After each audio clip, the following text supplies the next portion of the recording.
Les Bad Guys 2, Pika critique mini sur le film. En 2022, DreamWorks Animation sort Les Bad Guys, un film sur une bande de voleurs animaux à qui on offre une chance de rédemption. C'était fun, stylé, ultra rythmé, peut-être un peu trop pour son propre bien, action, humour, animation inventive, histoire simple mais efficace. Globalement, le film s'est placé très haut dans le catalogue du studio. Même si 2022 a surtout été marqué par le Chapeauté 2, les Bad Guys ont suffisamment bien marché pour lancer une suite. Dans ce deuxième film, nos 5 anciens criminels, loups, serpents, tarentules, requins et piranhas, sont rangés. La réinsertion est compliquée, jusqu'au moment où un nouveau gang copie leur méthode et les force, via un vrai chantage, à replonger. Et j'insiste, ils ne veulent pas juste faire un dernier coup, ils sont contraints. Et honnêtement, le film a failli être le meilleur DreamWorks Animation.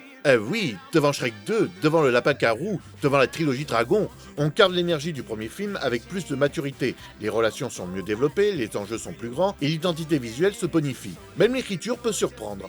Mais cette ambition crée aussi des failles. Bon, déjà, Requin est réduit presque uniquement à ses maladresses. Et le début du film insiste sur l'arrivée de Tarentule dans l'équipe via un flashback, sans que ça n'ait vraiment d'importance pour plus tard, alors qu'on aurait pu lui donner un vrai arc.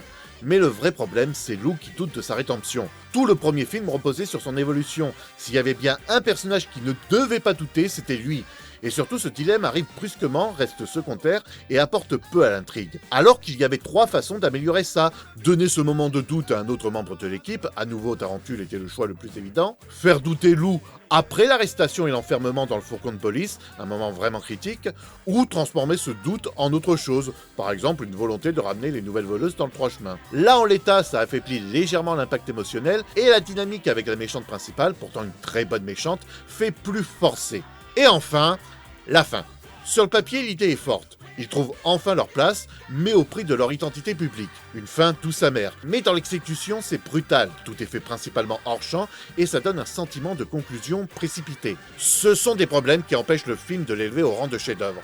Malgré tout, les Bad Guys 2 restent extrêmement fun, ambitieux, visuellement audacieux, et clairement dans le haut du panier de DreamWorks Animation. J'ai très hâte de voir la suite de